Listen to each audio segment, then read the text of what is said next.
Thank you for watching this episode of Carrollton City Limits Flashback Flick. I want to ask that you please like, share, and subscribe to this channel so that we can continue bringing you flashback flicks just like this one. Today we are going to talk about Juanita Slusher, born on July 6th in Edna, Texas. That's right outside of Victoria. She was the youngest of 5 children. Juanita, or as you might know her, Candy Barr, was perhaps the last great dancer in burlesque. She was a famous Dallas stripper who insisted on live improvisational music and who at one time commanded $2,000 a week. That would be equivalent to nearly $23,000 today. She worked as a stripper mainly in Dallas, but she also worked in Las Vegas and Los Angeles briefly. This is what the infamous Candy Barr is known for. But today I want you to know what actually got her to this place. I want you to know what forced her into this life. Juanita was 9 years old when her mother was killed falling from a car on the highway in Victoria. Her father then married a woman named Etta, and Etta was not a good person at all. Juanita's early years were scarred by the trauma of sexual abuse from her neighbor and her babysitter. Her stepmother would make her father beat her if she asked for something as basic as new shoes, or if Juanita by accident sprinkled too much water on her dress when she was ironing it. She couldn't take it anymore, and when she was 13 years old, 13.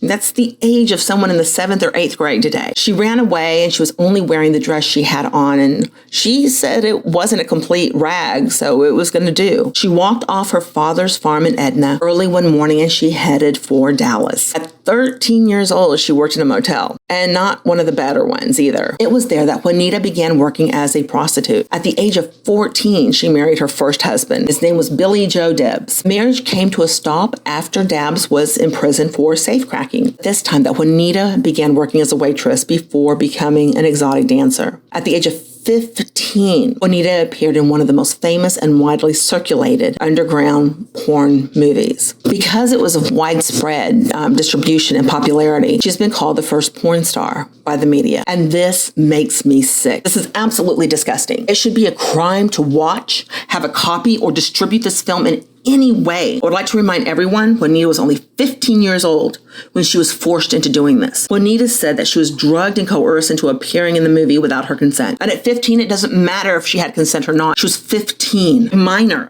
Shortly after the release of this crime that was filmed, because that is exactly what it is, she was hired as a stripper at the Theater Lounge in Dallas by Barney and Abe Weinstein. She was hired for $85 a week. She was given the stage name Candy Barr because of her fondness for Snicker bars. At that time, she bleached her hair platinum blonde and she became the famous Candy Barr that we all know. This is a police report from the Dallas Police Department from July 31st of 1952. So this would make her 16, 17 years old, and it's really sad. Let me read this to you. It says arresting officers can testify that this woman is a known vagrant and she loiters in the dance halls at the corner of Corinth and Industrial at Aunt Joe's on Forest Avenue Road. She never works and has no legal visible means of support and associates with other known prostitutes, pimps, thieves, burglars, and dope addicts. She has been handled out of town for burglary. She is under indictments in Jackson County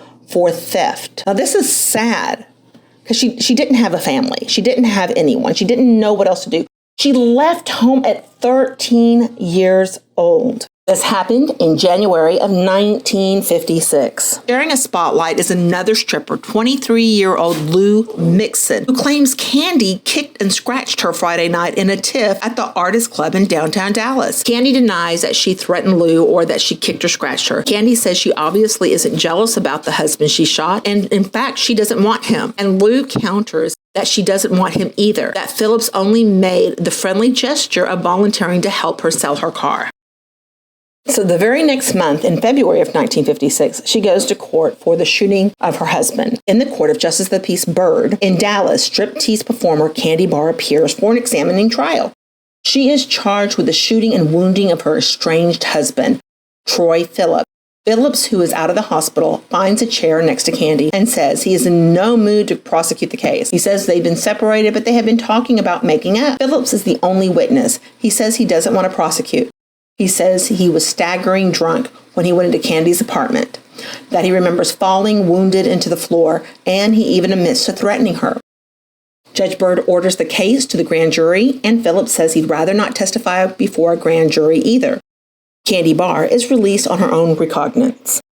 She wasn't in court again until October of 1957. A funny thing happened in Candy Barr's room last night. When Dallas police found a marijuana cigarette on the floor, Candy brought out a bottle containing enough of weed for 75 more illegal smokes. The bottle had been hidden under her blouse. Candy asked that we don't call her a stripper, says she's a dancer, and that she was framed. And further, that her girlfriend gave her the weed and she won't trust anybody ever again. Dallas police stripped nightclub peeler Candy Barr from her freedom briefly this week after they found 300 grains of marijuana in her Dallas apartment, and he put in a night behind bars before she was released on bond Monday morning. February 7th of 1958. In Dallas, attorneys representing nightclub stripper Candy Barr claim illegal wiretapping was used to gather evidence against their client. Attorney Lester May yesterday was turned down in his bid to learn the name of the person who tattled to police that Candy might have some marijuana. May, accompanied by attorney Bill Bracklin, files a new motion before Criminal District Judge Brown claiming a police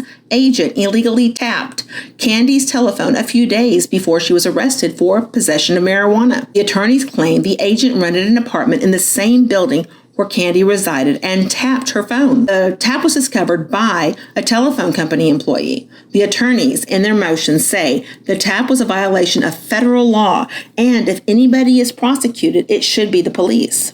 Now we're in court again, and this is February 10th of 1958. There's an overflow crowd of spectators in Criminal District Court number 3. So many spectators that those with seats are the only ones allowed in the court. Attorney Lester May begins the defense to keep a client from going to prison. His client is Juanita Slusher of Edna, Texas, also known here in Dallas as the famous Candy Barr. Assistant DA Bill Alexander hopes to send the blonde stripper to the penitentiary on charges of possessing marijuana.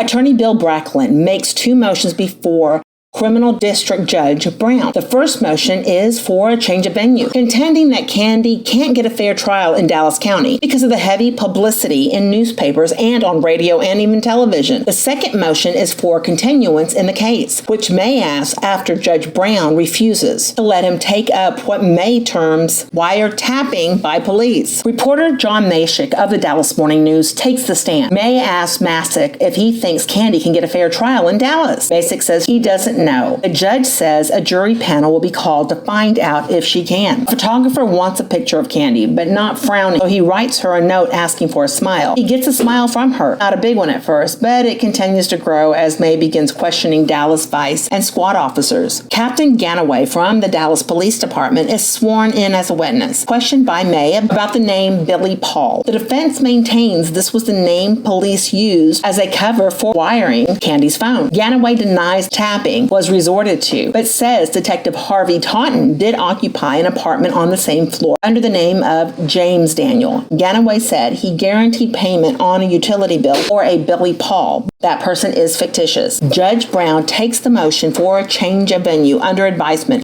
and recesses the case until tomorrow. Now we are on February 11th of 1958, and her trial continues. A deputy sheriff directs traffic outside the criminal district courtroom in Dallas, where the city's most publicized strip teaser, Candy Barr, is on trial for possessing marijuana illegally. This afternoon, a jury of 11 men and 1 woman is sworn in and testimony begins. The defense has contended that police taped Candy's telephone to obtain evidence. Defense attorney Lester May says he asked the FBI to investigate the alleged wiretapping. Seats in the courtroom are as hard to come by as they are in most of the night spots which Candy unwraps. The state's first witness is Detective Lieutenant Jim Stouter. Stouter denies the wiretapping charges. He says a man knocked on the door after a marijuana cigarette had been found in the apartment, and Candy said she would reveal more if officers let her boyfriend go. He says Candy then pulled a bottle from under her blouse, which contained 375 grains of marijuana. Attorney May objects vigorously when the state attempts to admit the bottle into evidence. He says the state can't prove that the bottle and its contents are the same which officers claim to have seized from Candy Barr. Judge Brown overrules the objection and allows the bottle to be admitted. Then the judge recesses the trial until tomorrow, when Candy will appear from 9 to 5. Now we're on to February the 12th of 1958. The men outnumber the women 11 to 1 and fill every seat in the courtroom. The charge: possession of a little bottle of cannabis americanus. The defense calls Virginia Storm. Attorney Lester Miller asked her if she passed a can of marijuana to a Helen Smith. She invokes the Fifth Amendment. And then the defense calls another blonde to the stand, Helen Smith, also an exotic dancer. She goes by the name of Trixie. She says Virginia Storm gave her a tobacco can of marijuana. She said she knew it was marijuana because she'd seen actors at the Dallas Little Theater use the stuff often. She said she asked Candy to keep the can of marijuana for her. The girl says Candy's phone did act kind of funny during that time, that it faded out during their conversation. Jesse Markham, a telephone company repairman, testified that 12 days before the police raided her apartment, and that's also days before she was ever given the marijuana, he found a jumper linked between Candy's phone and the one in the apartment rented by the police, which accompanied the detective Harvey Taunton. So today, the defense rested their case. February 13th, 1958. These are her attorneys after finding out her verdict. Are you going to appeal the verdict? Oh, yes, of course, right away. Very definite. We think we can assign at least 6 or 7 reversible errors. And, of course, the defendant will be free on bail pending the appeal since the sentence did not exceed 15 years. And we also feel we have some federal questions involved that have been raised for the first time in the state courts. And we hope to eventually, if we do not win in the state courts, take the Supreme Court of the United States. Candy took her 15-year verdict without a show of emotion. Jurors say it took 3 ballots to convict. The juror says some members of the jury wanted to turn her free. Others wanted a 35-year prison term. Under the law, Candy could have been assessed a life term.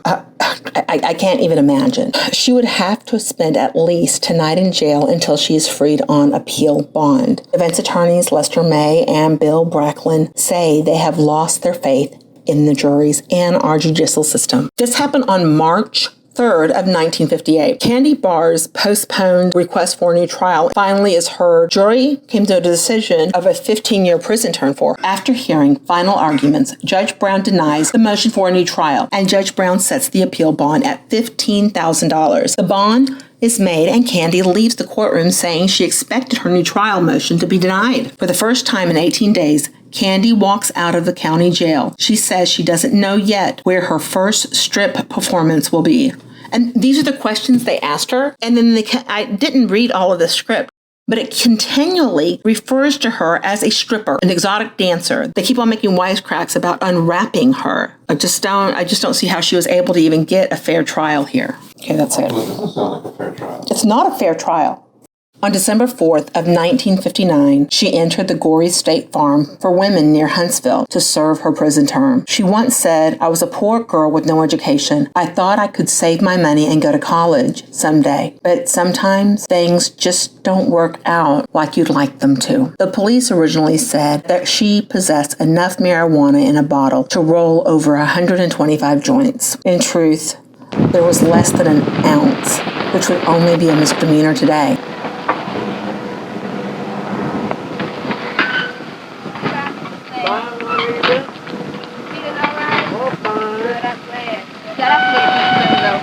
Hello, Juanita, Bob Harper with Channel 2 in Houston. Could you go this way, please? I'd just like to ask you how it feels to walk through the gates. Well, I'm grateful and I feel good and I'm happy. Are you? Yes, I am. What are your plans now, Juanita? I'm going home to my family Where is that? in Edna, Texas. The Texas governor, John Connally, pardoned her for the marijuana conviction in 1968. She said, "I really don't know why he did this unless he studied the case and knew there was a great injustice and I was a victim." Bye.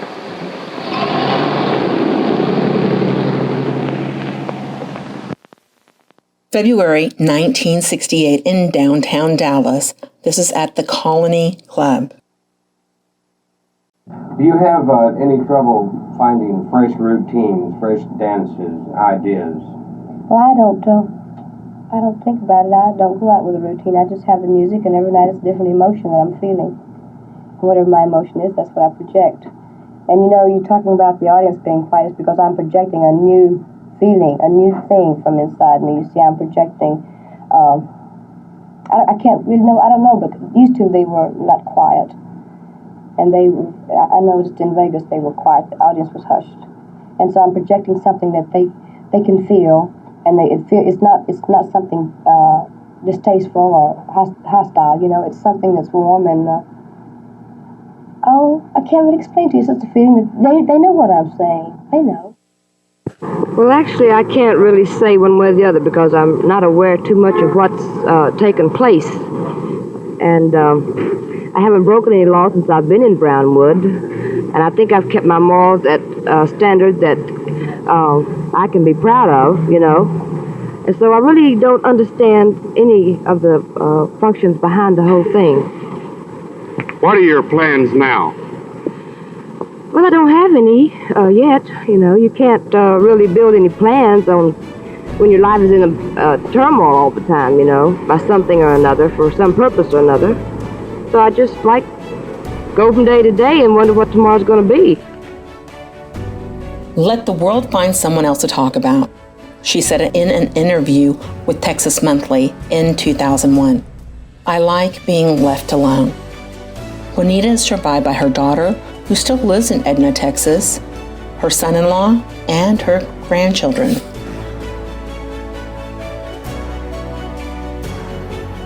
Just all kinds of things, just anything that they want to hear about, I can lecture on, except politics. That's not my game. The Bible, I know that quite well. Did you get religion in prison? I didn't get religion in prison. You don't get religion. You either have faith, religion. It's faith in God. Did you have that before you went to prison? I've had it all my life. How do you think that how do you think I made it? Let's face it, I didn't do it all by myself. What do you want out of life now? Well,